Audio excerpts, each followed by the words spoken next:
Puji Tuhan, saya sampaikan selamat malam dan salam sejahtera dalam Tuhan kita Yesus Kristus. Haleluya. Sungguh bersyukur kalau sore ini, malam ini kita boleh bersama-sama beribadah kepada Tuhan. Kita datang karena kita mensyukuri kasih Tuhan yang besar kepada kita. Penyertaannya yang sempurna, yang memungkinkan kita ada sebagaimana kita ada saat ini. Bapak Ibu, kita masih akan terus belajar dari Tuhan Yesus, kita akan lebih lagi mengenal Dia. Dan pada kesempatan ini kita akan belajar dari perjumpaan Petrus dengan Yesus. Ya. Jadi Petrus bertemu dengan Yesus. Dari perjumpaan Petrus dengan Yesus ini kita akan belajar bersama-sama bagaimana ketika kegagalan itu bertemu dengan kasih karunia. Bapak Ibu, dalam hidup ini kita tidak pernah lepas dari kegagalan, tetapi ingat ada kasih karunia Allah yang besar dalam kehidupan kita. Amin. Kegagalan bukan akhir dari hidup kita, bukan akhir dari segala-galanya, sebab ada Yesus yang selalu setia menyertai kita. Amin. Mari kita membaca kisah ini ya di dalam Yohanes pasal 21 ayat 1 sampai ayat yang ke-19. Cukup panjang, tapi mari kita menikmati kisah ini. Yohanes pasal 21 ayat 1 sampai ayat yang ke-19. Kita akan belajar dari pertemuan Petrus dengan Yesus. Ketika kegagalan itu bertemu dengan kasih karunia. Demikian firman Tuhan. Kemudian Yesus menampakkan diri lagi kepada murid-muridnya di pantai Danau Tiberias, dan ia menampakkan diri sebagai berikut. Di pantai itu berkumpul Simon Petrus, Thomas yang disebut Didimus, Nathanael dari Kana yang di Galilea, anak-anak Zebedeus, dan 2 orang muridnya yang lain. Kata Simon Petrus kepada mereka, "Aku pergi menangkap ikan." Kata mereka kepadanya, "Kami pergi juga dengan engkau." Mereka berangkat lalu naik ke perahu, tetapi malam itu mereka tidak menangkap apa-apa. Ketika hari mulai siang, Yesus berdiri di pantai, akan tetapi murid-murid itu tidak tahu bahwa itu adalah Yesus. Kata Yesus kepada mereka, "Hai anak-anak, adakah kamu mempunyai lauk pauk?" Jawab mereka, "Tidak ada." Maka kata Yesus kepada mereka, "Tebarkanlah jalamu di sebelah kanan perahu, maka akan kamu peroleh." Lalu mereka menebarkannya, dan mereka tidak dapat menariknya lagi karena banyaknya ikan. Maka murid yang dikasihi Yesus itu berkata kepada Petrus, "Itu Tuhan." Ketika Petrus mendengar bahwa itu adalah Tuhan, maka ia mengenakan pakaiannya, sebab ia tidak berpakaian, lalu terjun ke dalam danau. Murid-murid yang lain datang dengan perahu karena mereka tidak jauh dari darat, hanya kira-kira 200 hasta saja, dan mereka menghela jala yang penuh ikan itu. Ketika mereka tiba di darat, mereka melihat api arang dan di atasnya ikan dan roti. Kata Yesus kepada mereka, "Bawalah beberapa ikan yang baru kamu tangkap itu." Simon Petrus naik ke perahu, lalu menghela jala itu ke darat, penuh ikan-ikan besar, 153 ekor banyaknya, dan sungguh pun sebanyak itu, jala itu tidak koyak. Kata Yesus kepada mereka, "Marilah dan sarapanlah." Tidak ada di antara murid-murid itu yang berani bertanya kepadanya, "Siapakah engkau?" Sebab mereka tahu bahwa ia adalah Tuhan. Yesus maju ke depan, mengambil roti dan memberikannya kepada mereka. Demikian juga ikan itu. Itulah ketiga kalinya Yesus menampakkan diri kepada murid-muridnya sesudah ia bangkit dari antara orang mati. Sesudah sarapan, Yesus berkata kepada Simon Petrus, "Simon anak Yohanes, apakah engkau mengasihi aku lebih daripada mereka ini?" Jawab Petrus kepadanya, "Benar Tuhan, Engkau tahu bahwa aku mengasihi Engkau." Kata Yesus kepadanya, "Gembalakanlah domba-dombaku." Kata Yesus pula kepadanya untuk kedua kalinya, "Simon anak Yohanes, apakah engkau mengasihi aku?" Jawab Petrus kepadanya, "Benar Tuhan, Engkau tahu bahwa aku mengasihi Engkau." Kata Yesus kepadanya, "Gembalakanlah domba-dombaku." Kata Yesus kepadanya untuk ketiga kalinya, "Simon anak Yohanes, apakah engkau mengasihi aku?" Maka sedih hati Petrus karena Yesus berkata untuk ketiga kalinya, "Apakah engkau mengasihi aku?" Dan ia berkata kepadanya, "Tuhan, Engkau tahu segala sesuatu, Engkau tahu bahwa aku mengasihi Engkau." Kata Yesus kepadanya, "Gembalakanlah domba-dombaku. Aku berkata kepadamu, sesungguhnya ketika engkau masih muda, engkau mengikat pinggangmu sendiri, dan engkau berjalan kemana saja kau kehendaki. Tetapi jika engkau sudah menjadi tua, engkau akan mengulurkan tanganmu, dan orang lain akan mengikat engkau dan membawa engkau ke tempat yang tidak kau kehendaki." Dan hal ini dikatakannya untuk menyatakan bagaimana Petrus akan mati dan memuliakan Allah. Sesudah mengatakan demikian, ia berkata kepada Petrus, "Ikutlah aku." Haleluya. Puji Tuhan. Bapak Ibu Saudara yang dikasihi oleh Tuhan Yesus, berbicara tentang kegagalan, maka ada satu pengalaman hidup yang sulit diterima untuk manusia, yaitu tadi Bapak Ibu, kegagalan. Ya, kita paling sulit menerima kegagalan. Kita mungkin bisa menerima kegagalan orang lain. Kita mungkin bisa menerima bahwa orang lain gagal. Kita bisa menguatkan mereka, menghibur mereka, mendoakan mereka. Tetapi seringkali kita sulit menerima kegagalan kita sendiri. Ini realitas yang kita hadapi Bapak Ibu. Ada orang yang terus dihantui oleh keputusan yang salah di masa lalu. Saya juga pernah membuat keputusan yang salah di masa lalu. Tetapi puji Tuhan saya sudah berhasil menghadapinya. Sekalipun keputusan itu membawa dampak sampai hari ini. Saudara, ada juga orang yang masih dihantui oleh dosa-dosa yang pernah dilakukannya di masa lalu. Sampai-sampai terbawa mimpi Bapak Ibu ya, tidak bisa tidur seperti itu. Mungkin ada orang yang gagal karena menyia-nyiakan kesempatan di masa lalunya. Ada yang pelayanannya pernah gagal, ada yang pernah mencoba menjalin hubungan tetapi rusak. Dan yang paling menyakitkan Bapak Ibu, bukan hanya kita gagal, tetapi ketika kita berpikir apakah Tuhan masih mengasihi saya? Apakah Tuhan masih mau menerima saya? Apakah Tuhan masih berkenan memakai saya setelah semua kegagalan itu terjadi? Nah Bapak Ibu, mungkin ini pertanyaan yang ada di dalam hati Petrus pada saat itu Bapak Ibu ya. Petrus itu bukan orang yang tidak mengenal Yesus loh ya. Dia adalah salah satu murid yang sangat dekat dengan Yesus. Ada 3 murid yang dekat dengan Yesus, Petrus, Yohanes, dan Yakobus. Ini inner cycle-nya Yesus. Ya, 3 orang ini sangat dekat dengan Yesus. Petrus sangat dekat dengan Yesus. Petrus melihat begitu banyak mujizat-mujizat Yesus. Petrus pernah mengalami berjalan di atas air bersama-sama dengan Yesus. Dan Petruslah yang pertama kali mengatakan, "Engkaulah Mesias, Anak Allah yang hidup." Satu kedekatan yang sangat luar biasa, iman yang sangat luar biasa. Tetapi Petrus yang dekat dengan Yesus, yang mengaku Yesus sebagai anak Allah yang hidup, akhirnya menyangkal Yesus 3 kali Bapak Ibu. Ini satu kegagalan. Tetapi puji Tuhan Bapak Ibu, kisah yang ditulis oleh Rasul Yohanes ini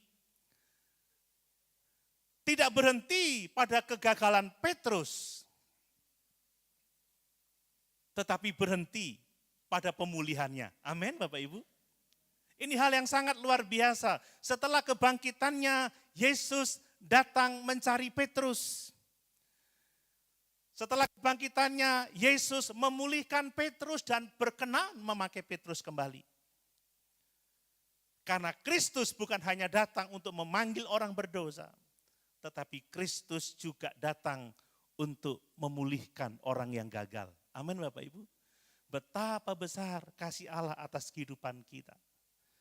Mungkin hari-hari ini ada di antara kita yang merasa gagal dan dihantui oleh kegagalan-kegagalan di masa lalu kita. Ingat, kegagalan bukan akhir dari kehidupan kita. Kita punya Yesus yang penuh kasih karunia. Amin. Dia tidak hanya mencari untuk menyelamatkan kita, tetapi dia memulihkan kita. Orang-orang yang pernah mengalami kegagalan dalam hidup. Mari Bapak Ibu, saya akan menjelaskan beberapa poin dari kisah ini. Yang pertama, perhatikan, kegagalan orang percaya itu tidak membuat Kristus itu berhenti mengasihi kita. Amin Bapak Ibu. Ada banyak orang berpikir, Tuhan kenapa aku gagal ya? Apakah engkau sungguh-sungguh mengasihi saya? Bahkan orang berkata, kalau aku gagal, apakah engkau akan tetap mengasihi saya? Perjumpaan Petrus dengan Yesus menunjukkan kepada kita bahwa kegagalan kita tidak membuat Allah itu berhenti mengasihi kita. Yesus selalu mengasihi kita. Dia setia kepada kita. Amin Bapak Ibu. Ini kabar yang sangat luar biasa. Coba kita membaca di sini ya, sesudah kebangkitan Yesus, Yohanes mencatat bahwa Petrus berkata kepada teman-temannya, aku pergi menangkap ikan. Lalu murid-muridnya menjawab, ya kami pergi juga dengan engkau. Bapak Ibu, sepanjang malam mereka bekerja keras, tetapi mereka tidak memperoleh apa-apa. Yang menarik sekali adalah mengapa Petrus kembali menangkap ikan. Bukankah dia murid Yesus? Bukankah dia telah 3,5 tahun mengikuti Yesus? Bukankah dia telah menerima panggilan ikutlah aku? Dan aku akan menjadikan engkau penjala manusia. Tetapi kenapa pada hari itu dia kembali menangkap ikan? Bapak Ibu, memang Alkitab tidak memberikan penjelasan ya atau alasan mengapa Petrus pada hari itu menangkap ikan. Ada yang berpendapat bahwa ia hanya mencari nafkah ya sambil menanti sesuatu dari Tuhan. Tetapi jika kita melihat konteks dari ayat ini Bapak Ibu, sangat mungkin Petrus itu sedang bergumul dengan rasa bersalah yang sangat-sangat dalam. Ya, dia bergumul dengan kegagalannya. Mungkin dia masih dihantui dan masih mengingat malam sebelum penyaliban Tuhan Yesus pada waktu itu. Bukankah kita membaca di Alkitab beberapa hari sebelum penangkapan Yesus, Petrus berkata dengan gagah, sekalipun orang lain meninggalkan engkau, aku tidak akan meninggalkan engkau. Itu Petrus. Tetapi kenyataannya justru sebaliknya.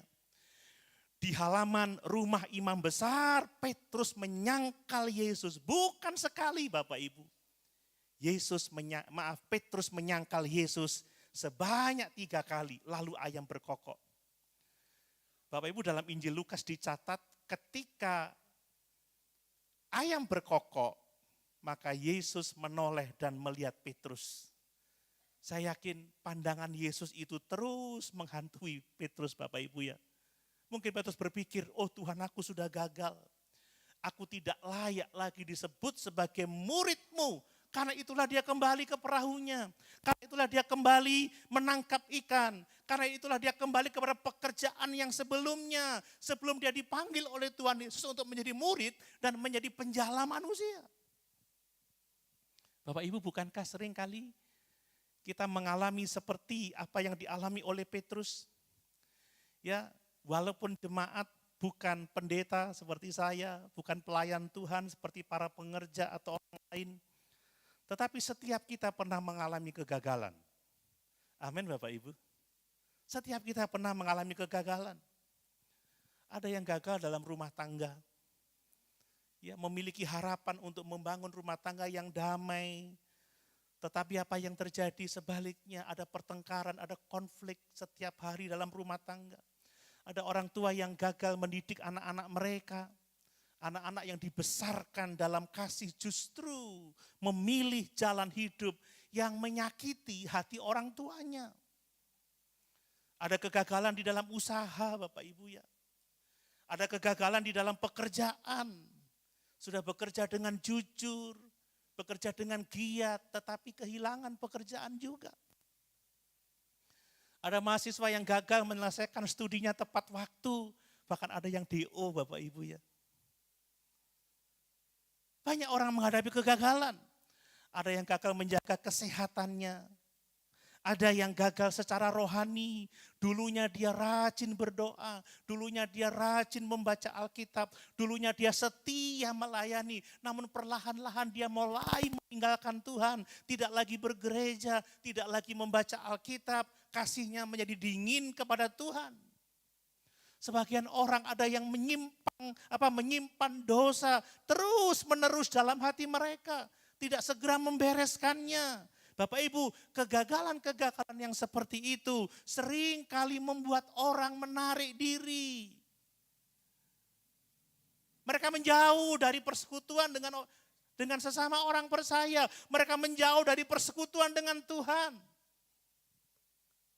Ini pengalaman banyak orang Bapak Ibu. Dan kembali kepada Petrus, menarik sekali bahwa Yohanes mencatat ketika mereka bekerja semalam-malaman berusaha menangkap ikan, dikatakan malam itu mereka tidak menangkap apa-apa. Apa yang saya ingin sampaikan di sini Bapak Ibu, bagi seorang Petrus, dia itu seorang nelayan yang profesional Bapak Ibu ya.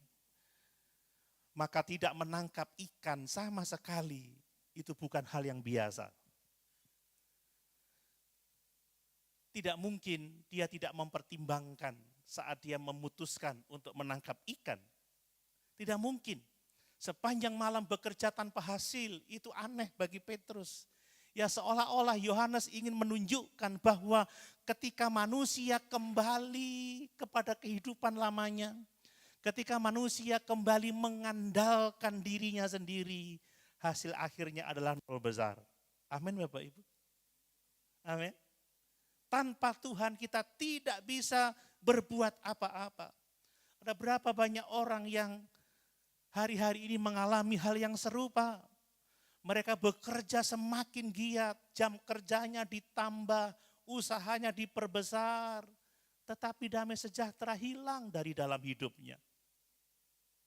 Ada orang-orang yang mengalami seperti itu. Uang bertambah banyak, tetapi sukacita berkurang Bapak Ibu.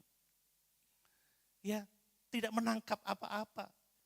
Prestasi semakin meningkat, tetapi hubungan dalam rumah tangga semakin berantakan. Bapak Ibu, itu menunjukkan kepada kita bahwa keberhasilan sejati tidak pernah lahir hanya dari kemampuan kita. Tidak hanya lahir dari kemampuan manusia. Kebahagiaan sejati itu adalah berkat Tuhan. Amin. Kebahagiaan sejati itu adalah karunia Allah. Namun demikian Bapak Ibu melalui kisah ini kita melihat Injil yang sangat luar biasa. Pada waktu itu Petrus tidak mencari Yesus. Pada waktu itu Petrus tidak memikirkan Yesus mungkin. Tetapi justru Yesus yang datang mencari Petrus. Inilah kasih karunia Allah. Kalau bukan Tuhan yang mencari kita, sesungguhnya kita akan tetap terhilang. Amin Bapak Ibu. Kita membaca dalam kisah ini, pagi-pagi benar, Yesus sudah berdiri di tepi pantai. Untuk apa? Untuk mencari Petrus. Dan yang luar biasa, Yesus tidak mencatat daftar kesalahan Petrus. Ketika bertemu dengan Petrus, Yesus tidak berkata, Petrus, kenapa kamu menyangkal aku sampai 3 kali? Enggak, Yesus enggak berkata seperti itu. Yesus tidak berkata, Petrus kenapa engkau lari meninggalkan aku saat aku ditangkap dan disalibkan? Petrus, bukankah aku sudah memperingatkan kamu bahwa kamu akan menyangkal aku, bahkan sebelum ayam berkokok, kamu sudah menyangkal aku 3 kali. Indahnya Yesus tidak berkata atau tidak bertanya seperti itu Bapak Ibu. Yesus justru bertanya dengan penuh perhatian. Ketika Petrus dan teman-temannya semalam-malaman tidak mendapat ikan. Apa yang ditanya oleh Tuhan Yesus? Hai anak-anak, adakah kamu mempunyai lauk pauk? Wow, ini luar biasa. Lalu ketika Yesus menerima jawaban mereka tidak mempunyai apa-apa, tidak dapat menangkap ikan, lalu Yesus berkata, tebarkanlah jalamu. Dan ketika mereka taat kepada Yesus, jala itu penuh dengan ikan. Ini yang dilakukan oleh Tuhan Yesus. Dan sesampainya di darat kita membaca, mereka mendapati bahwa Yesus sudah menyediakan api arang. Di atasnya ada ikan, di atasnya ada roti. Perhatikan urutannya Bapak Ibu, ini penting bagi kita. Yesus tidak memulai dengan teguran keras, kenapa kamu meninggalkan aku? Kenapa kamu lari? Kenapa kamu sudah aku peringatkan tapi tidak hati-hati? Tapi Yesus memulai dengan kasih Bapak Ibu. Inilah inti Injil. Yesus memenuhi kebutuhan mereka terlebih dahulu. Mereka butuh sarapan Bapak Ibu. Mereka butuh tangkapan. Lalu Yesus mengundang mereka untuk makan bersama-sama. Kasih Kristus itu selalu mendahului pemulihan. Dan kasih Kristus itu tidak pernah berubah. Amin Bapak Ibu. Percaya? Kasih Kristus selalu mendahului pemulihan. Bapak Ibu, kita ini seringkali berpikir bahwa ketika kita gagal, Tuhan itu tidak lagi mengasihi kita. Ketika kita gagal, Tuhan itu menjauh. Padahal justru di saat-saat kita gagal, di saat itulah Tuhan paling dekat dengan kita. Karena Allah itu dekat dengan orang yang hatinya patah, yang remuk, redam. Kita mungkin bisa menjauh dari Tuhan, tetapi Kristus sekali-kali tidak pernah meninggalkan kita. Kristus sekali-kali tidak pernah membiarkan kita. Amin. Inilah kabar baik dari Injil Bapak Ibu. Karena kasih Tuhan kepada kita tidak didasarkan pada keberhasilan kita, tidak didasarkan pada kesuksesan kita, tetapi kasih-Nya didasarkan pada anugerah. Amin. Didasarkan pada kasih karunia. Itu tidak berarti bahwa Tuhan itu menganggap dosa itu ringan. Enggak Bapak Ibu, dosa itu tetap serius. Dan Petrus benar-benar bersalah. Tetapi kasih karunia Kristus lebih besar daripada kegagalan Petrus. Ini Injil yang sangat indah. Paulus pernah berkata di dalam Roma pasal 5 ayat yang ke-20, di mana dosa bertambah banyak, di situ kasih karunia menjadi berlimpah-limpah. Bapak Ibu yang dikasihi oleh Tuhan Yesus, dari kisah ini, saya mau menyampaikan, ketika kita menghadapi kegagalan dalam hidup ini, biasanya orang itu mengambil salah satu sikap yang keliru. Pertama-tama meremehkan dosa.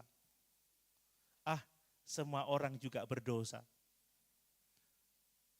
Maksud saya tentang penyangkalan Yesus ya. Seperti dosa Petrus. Tidak apa-apa. Bapak Ibu, ini bukan sikap yang benar. Dosa tetap harus diakui. Dosa tetap harus ditinggalkan. Amin. Tetapi yang kedua, orang juga seringkali membesar-besarkan kegagalan. Aku sudah terlalu berdosa.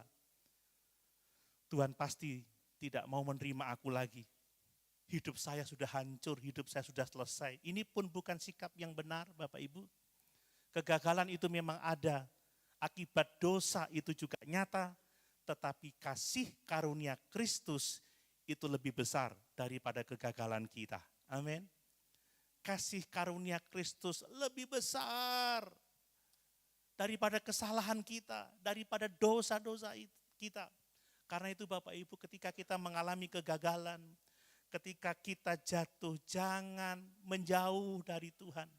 Jangan lari meninggalkan Tuhan. Datanglah kepada Kristus. Dia adalah gembala yang mencari domba-domba yang tersesat. Amin. Dia adalah Bapa yang menyambut anak-anaknya yang pulang. Dan dia adalah juru selamat yang mencari Petrus di tepi danau. Dia juru selamat yang mencari saudara dan saya. Mungkin hari ini ada di antara kita yang sedang merasa seperti Petrus. Kita kecewa kepada diri sendiri karena kita gagal. Mungkin ada di antara kita yang kehilangan harapan hari-hari ini.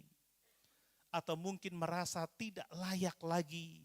Bapak Ibu, ingat, kegagalan bukan akhir dari hidup kita. Kegagalan bukan akhir dari perjalanan kita bersama-sama dengan Kristus. Selama kita mau kembali kepada Kristus, selama kita mau datang kepada Yesus, kasih-Nya tetap sama. Amin. Tangannya terbuka untuk menyambut kita. Dia mau memulihkan saudara dan saya. Dia berkata, mari kepadaku semua yang letih lesu dan berbeban berat. Aku akan memberikan kelegaan kepadamu. Amin. Mungkin Bapak Ibu merasa gagal. Percayalah, Yesus tetap mengasihi Bapak Ibu saudara sekalian. Amin. Yesus tetap mengasihi kita. Datanglah kepadanya. Dia mau menolong dan memulihkan kehidupan kita. Nah, hal yang kedua Bapak Ibu, Kristus itu memulihkan hati kita dulu sebelum Dia memulihkan pelayanan kita. Ini satu prinsip yang harus benar-benar kita pahami. Bukan orang melayani dulu baru hatinya pulih, tidak. Tapi Tuhan itu memulihkan hati kita dulu baru Dia memulihkan pelayanan kita. Kalau Bapak Ibu membaca di dalam ayat yang ke-15 dan 17 tadi. Sesudah mereka selesai sarapan, saya berpikir suasana menjadi sangat tenang pada waktu itu. Tetapi tiba-tiba Yesus bertanya kepada Petrus, Simon, anak Yohanes, apakah engkau mengasihi aku lebih daripada mereka ini? Disinilah Yesus mau memulihkan Petrus, Bapak Ibu. Yang menarik bagi saya adalah Yesus memanggil dengan nama Simon, bukan Petrus, Bapak Ibu. Kenapa Dia memilih memanggil nama Simon? Nama Simon ini adalah nama dirinya sebelum dia diberi nama Petrus oleh Tuhan Yesus. Ini nama sebelum dia dipanggil menjadi murid Yesus. Seolah-olah Yesus sedang mengajak Simon kembali kepada kehidupannya yang dulu. Bukan setelah dia menjadi murid, bukan setelah dia melayani bersama-sama dengan Yesus, bukan setelah dia melihat begitu banyak mukjizat bersama-sama dengan Yesus. Dan yang sungguh indah lihat, Yesus tidak memulai dengan kesalahan Petrus. Bapak Ibu, kalau kita mengalami konflik dengan orang lain, bukankah kita seringkali memulai dengan kesalahan orang lain? Kenapa kamu begini? Kenapa kamu begitu? Kenapa kamu tidak nurut? Kenapa kamu melakukan ini? Kenapa kamu melakukan itu?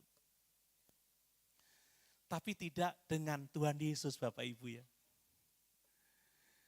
Kalau suami konflik dengan istri, ketemu istrinya, kenapa kamu begitu? Kenapa kamu begini? Biasanya kita seperti itu. Mari kita belajar seperti Yesus, Bapak Ibu. Jangan kita terus-menerus kalau ada orang yang mengecewakan kita ini cenderung membicarakan kesalahan orang itu. Kan seperti itu. Ini gara-gara kamu ini. Ini kesalahan kamu ini. Tetapi Yesus justru mengajukan pertanyaan yang menyentuh akar persoalan. Petrus, apakah engkau mengasihi aku? Bapak Ibu, ini pertanyaan yang sangat penting. Mengapa? Karena masalah terbesar Petrus bukan sekedar kegagalan Bapak Ibu ya. Bukan sekedar penyangkalan dirinya atau penyangkalannya kepada Yesus. Masalah terbesar Petrus pada saat itu adalah kondisi hatinya. Itu sebabnya Yesus mau memulihkan hatinya terlebih dahulu.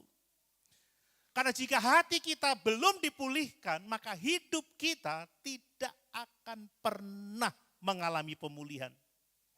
Jika hubungan kita dengan Kristus belum dipulihkan, maka pelayanan dan kehidupan kita juga tidak akan pernah dipulihkan. Bapak Ibu, sebelum kita bisa melayani Tuhan, sebelum kita bisa mengiring Tuhan, hati kita harus benar dulu di hadapan Tuhan. Amin.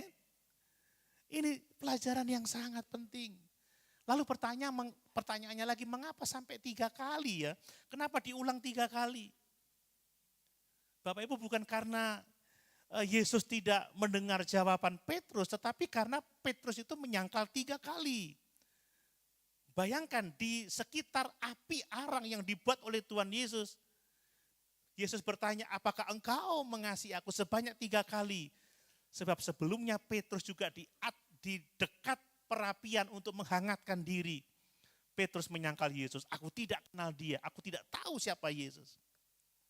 Dan sekarang Yesus memberi kesempatan kepada Petrus untuk menyatakan kasihnya kepada Tuhan sebanyak 3 kali. Menarik bagi saya, Yesus tidak mempermalukan Petrus pada waktu itu, saudara.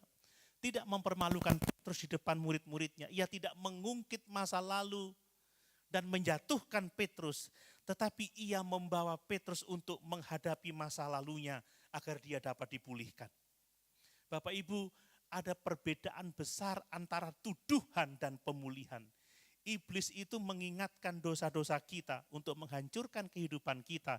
Tetapi Yesus menyingkapkan dosa supaya kita dapat dipulihkan. Amin. Ini beda. Makanya dia bertanya, Petrus, maaf, Simon, anak Yohanes, apakah engkau mengasihi aku? Dan pertanyaan yang ditujukan Yesus kepada Petrus pada saat itu masih relevan untuk kita hari ini. Bapak Ibu, pertanyaan ini bukan hanya relevan untuk para pendeta atau untuk para pelayan pekerjaan Tuhan. Tetapi pertanyaan ini relevan untuk kita semua jemaat Tuhan. Hari ini juga, saat ini Yesus juga bertanya, apakah engkau mengasihi aku? Mengapa Bapak Ibu? Karena kasih itu sangat penting. Yesus tidak bertanya apakah engkau rajin ke gereja? Apakah engkau aktif melayani? Apakah engkau memberi persembahan? Yesus tidak akan bertanya itu.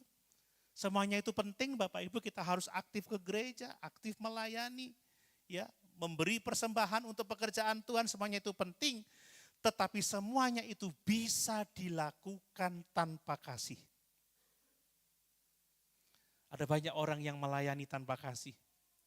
Ada banyak orang yang ke gereja tanpa kasih. Ada banyak orang yang memberi tanpa kasih. Tetapi orang yang mengasihi, dia pasti rajin ke gereja. Amin Bapak Ibu. Orang yang mengasihi Tuhan, dia pasti rajin, aktif melayani.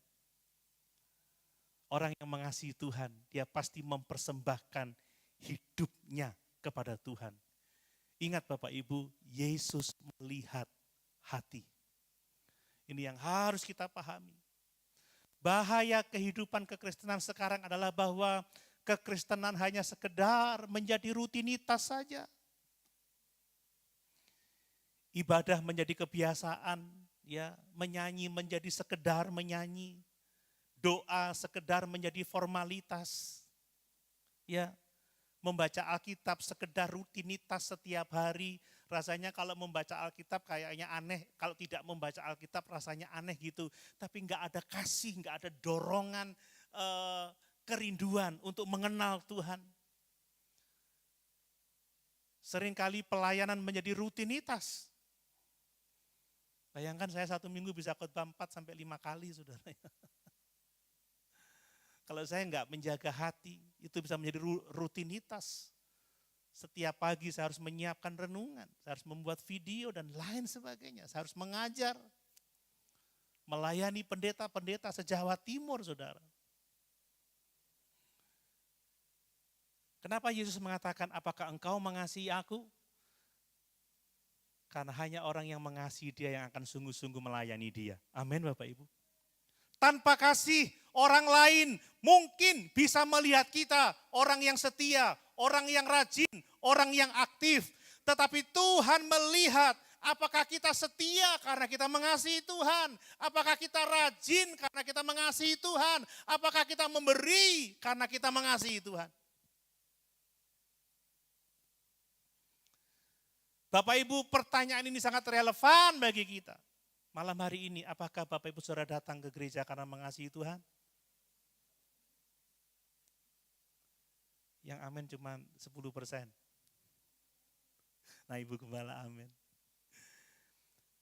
Apakah saudara memainkan musik karena mengasihi Tuhan? Amin saudara. Apakah saya berkhotbah karena saya mengasihi Tuhan? Saya yang jawab saudara ya. Apakah song leader singer melayani karena mengasihi Tuhan? Ini penting Bapak Ibu. Inilah yang pernah terjadi di jemaat Efesus. Saya pernah khotbahkan itu. Dalam Wahyu pasal 2. Jemaat di Efesus adalah jemaat yang begitu tekun di dalam beribadah. Mereka bekerja keras. Mereka mempertahankan ajaran yang benar. Tetapi mereka dipandang Yesus telah meninggalkan kasih yang semula itu. Itu kejatuhan yang sangat-sangat dalam. Coba kita lihat Wahyu 2 ayat yang keempat, supaya Bapak Ibu melihat ayat ini. Wahyu pasal 2 ayat yang keempat. Ya, ini jemaat yang aktif loh Bapak Ibu. Tetapi apa kata Tuhan Yesus? Sebab itu ingatlah betapa dalamnya engkau telah, ayat yang keempat. Namun demikian aku mencela engkau karena engkau telah meninggalkan kasihmu yang semula. Sebab itu ingatlah betapa dalamnya engkau telah jatuh. Bertobatlah dan lakukanlah lagi apa yang semula engkau lakukan. Jika tidak demikian aku akan datang kepadamu. Dan aku akan mengambil kaki dianmu dari tempatnya. Jikalau engkau tidak bertobat. Mengapa Yesus bertanya kepada Petrus, apakah engkau mengasihi aku? Dan Yesus bertanya juga kepada kita malam hari ini, apakah engkau mengasihi aku?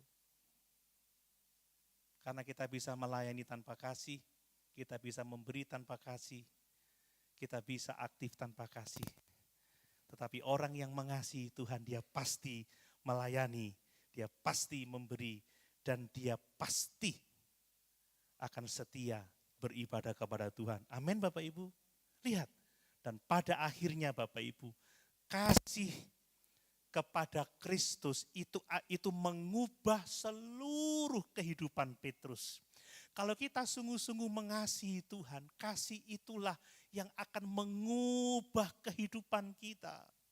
Ternyata mengasihi Tuhan itu bukan sekedar perasaan Bapak Ibu ya. Kasih kepada Tuhan itu terlihat dalam seluruh aspek kehidupan kita. Orang yang mengasihi Kristus itu akan berusaha hidup jujur meskipun tidak diawasi Bapak Ibu ya. Orang yang mengasihi Tuhan akan mengampuni sekalipun hatinya disakiti. Orang yang mengasihi Tuhan akan tetap setia dalam keluarga meskipun menghadapi begitu banyak kesulitan. Orang yang mengasihi Tuhan itu akan bekerja dengan integritas meskipun ada kesempatan untuk bisa berbuat curang. Orang yang mengasihi Tuhan itu akan tetap datang kepada Tuhan sekalipun mengalami masa-masa sukar. Mengasihi Tuhan itu sumber dari ketaatan kita. Kita tidak taat supaya Tuhan mengasihi kita.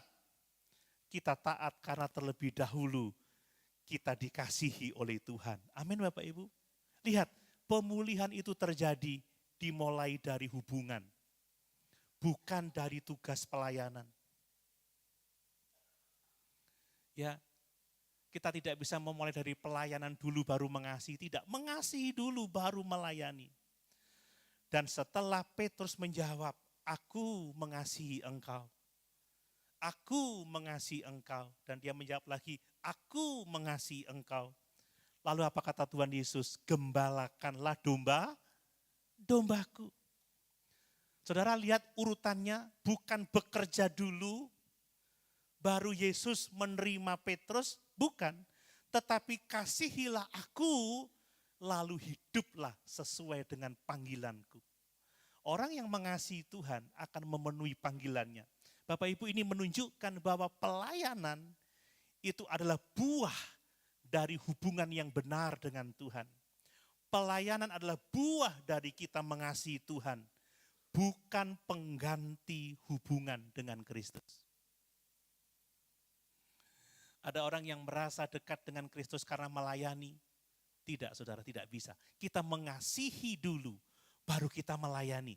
Ingat di Matius pasal yang ke-7, ada orang yang melayani, bernubuat, mengadakan mujizat, menyembuhkan orang, mengusir setan, tapi tidak dikenal oleh Tuhan.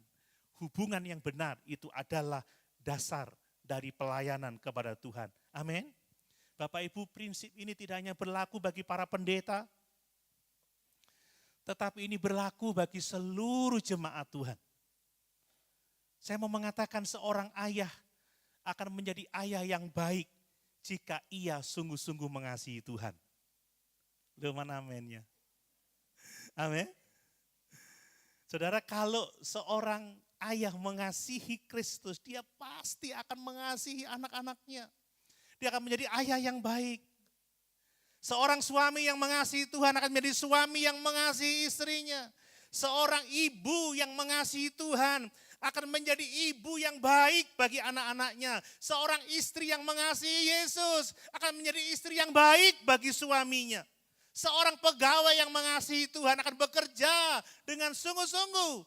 Dan seorang mahasiswa yang mengasihi Tuhan nggak akan suka bolos. Pasti akan belajar dengan sungguh-sungguh. Amin, Bapak Ibu. Ya.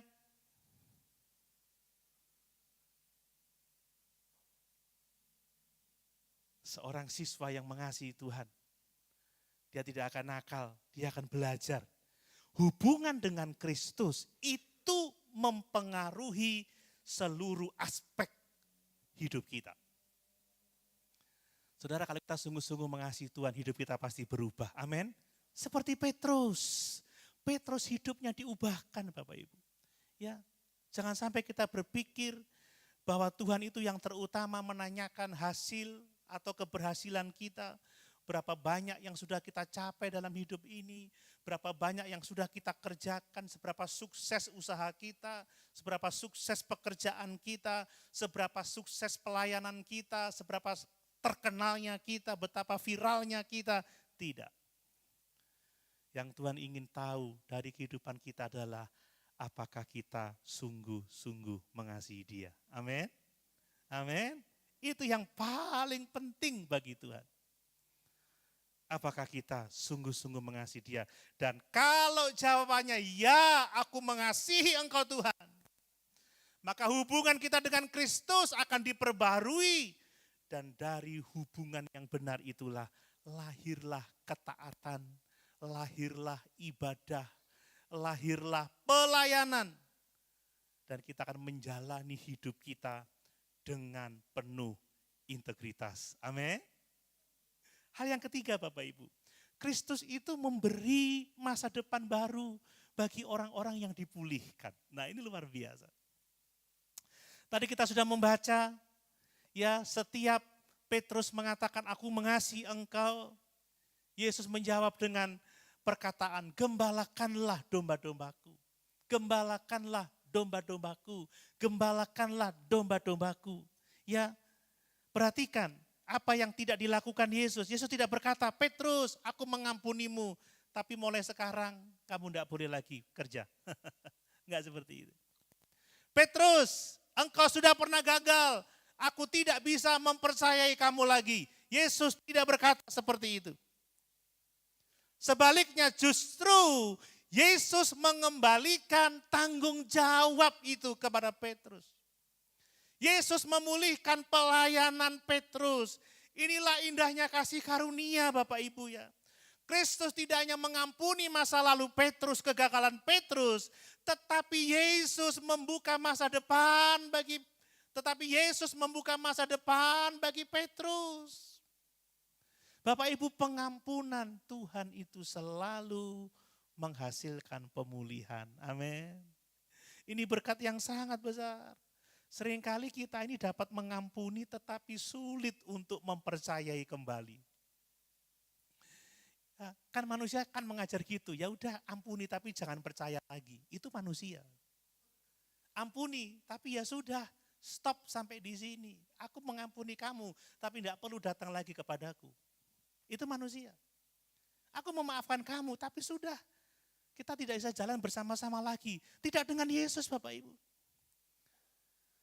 Kasih karunia Allah itu bekerja dengan sempurna. Yesus bukan hanya berkata bahwa Petrus, aku mengampuni engkau, tetapi memberikan kembali panggilan yang pernah dipercayakan kepada Petrus.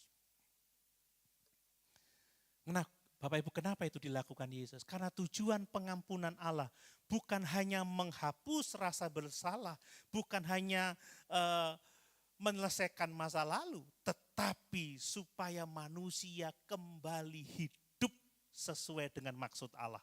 Ini rencana Allah. Keselamatan bukan sekedar menyelamatkan kita dari hukuman dosa, tetapi memulihkan kita supaya kita yang sudah diselamatkan itu hidup untuk kemuliaan Allah. Amin. Perhatikan Petrus. Petrus pada akhirnya hidup untuk memuliakan Allah. Bapak Ibu, saya mau mengatakan bahwa masa lalu tidak menentukan masa depan kita. Yesuslah yang memegang masa depan kita. Amin. Banyak orang yang hidupnya ditawan, dihantui oleh masa lalu. Ya. Ada orang yang berkata, seandainya aku tidak melakukan kesalahan ini, kesalahan itu. Kalau dulu saya tidak jatuh dalam dosa ini, dosa itu. Kalau dulu saya lebih setia. Orang selalu hidup dengan kata seandainya, seandainya, seandainya. Bapak Ibu, hidup tidak pernah bergerak ke belakang. Kasih karunia Allah mengajak kita untuk maju ke depan.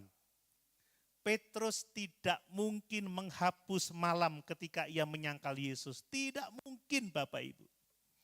Peristiwa itu akan selalu menjadi bagian dari sejarah hidupnya. Kesalahan yang kita buat masa lalu masih menjadi bagian dari cerita kita Bapak Ibu. Tetapi peristiwa masa lalu tidak menjadi identitas kita sekarang. Amin. Sebagaimana Petrus, peristiwa masa lalu Petrus, kegagalan Petrus tidak lagi menjadi identitasnya. Identitas Petrus bukan lagi murid yang pernah menyangkal Yesus, tetapi identitasnya baru. Dia adalah rasul yang dipakai oleh Tuhan secara luar biasa. Amin. Jangan biarkan identitasmu ditentukan oleh masa lalumu yang penuh dengan kegagalan itu. Tapi maju bersama dengan Yesus Bapak Ibu ya. Maju bersama dengan Yesus. Mari sebagai orang percaya, di dalam Kristus identitas kita tidak lagi ditentukan oleh dosa-dosa yang kita buat di masa lalu. Melainkan oleh karya Kristus, anugerah Kristus yang memulihkan kehidupan kita. Amin. Saya pernah mengatakan dulu, hidup saya yang lama tidak seperti ini. Orang tidak akan suka bertemu dengan saya pada masa lalu. Itu tidak bisa saya hapus dari sejarah kehidupan saya. Tetapi itu tidak lagi menjadi identitas saya. Hari ini saya hamba Tuhan. Amin. Hari ini saya pelayan Tuhan. Hari ini saya seorang yang setia memberitakan firman. Kan begitu. Ingat Bapak Ibu, Tuhan masih memiliki rencana dalam setiap kehidupan kita.